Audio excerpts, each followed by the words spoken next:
네, 이번 전공의 집단 사직 사태와 관련해 경찰이 오늘 노환규 전 대한의사협회 회장을 피의자 신분으로 불러 조사하고 있습니다.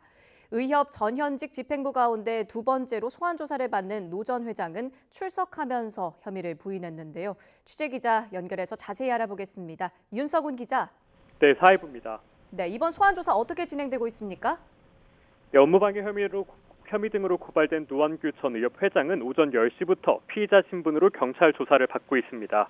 서울경찰청 공공범죄수사대에 출석하면서 노 전 회장은 혐의를 전면 부인했습니다. 직접 들어보시겠습니다. 저는 이번 사태와 관련해서 선배 의사로서 전 국민들에 대한 안타까운 마음을 SNS를 통해서 표현한 것 외에 전공의 단체나 개인이나 또는 의사협회나 전혀 접촉한 사실이 없습니다.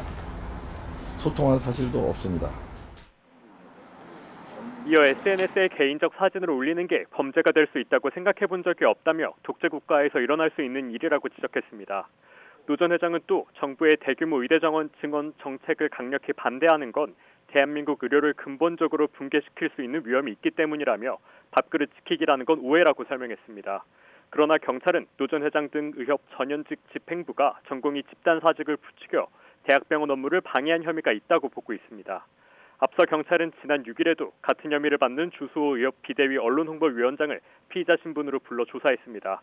당시 경찰은 혐의를 전면 부인한 주 홍보위원장을 상대로 10시간가량 조사를 벌였습니다. 또 어제는 주 홍보위원장이 참관한 가운데 압수물인 휴대전화 포렌식 작업을 실시했고 의협 직원 2명을 참고인으로 불러 조사했습니다. 경찰은 앞선 조사와 압수물 부석 내용 등을 토대로 노 전 회장에 대해서도 고강도 조사를 이어갈 것으로 예상됩니다. 경찰은 오는 12일 예정된 김태구 의협 비대위원장 소환 조사 등 의협 전현직 집행부 5명에 대해 차례로 수사하겠다는 방침입니다. 네, 집단 사직에 동참하지 않은 전공의 실명이 공개된 블랙리스트와 이를 의협이 작성 또 유포하도록 지시했다는 문건에 대해서도 수사가 이뤄지고 있다고요. 네, 최근 집단행동에 참여하지 않은 전공의들 실명이 그대로 담긴 블랙리스트가 의사, 의대생만 가입할 수 있는 온라인 커뮤니티에 게재됐는데요. 시민단체 서민민생대책위원회는 블랙리스트가 공개된 진상을 파악해달라며 경찰에 고발장을 제출했습니다.